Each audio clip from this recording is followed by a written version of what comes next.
When you are wearing a red dress, there's a number of things you really need to think about.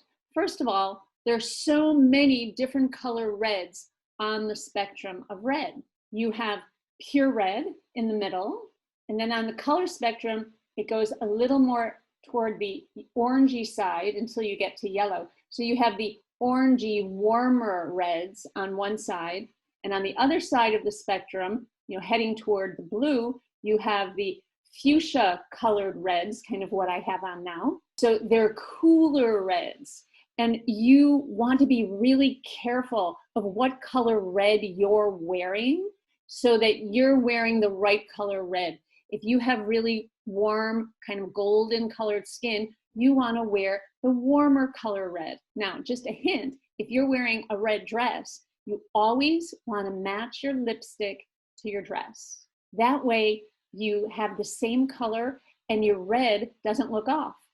Even if it's a little off for you, but by wearing the same color lipstick as your dress, it'll at least coordinate it so it looks like you've got it coordinated to you and your face.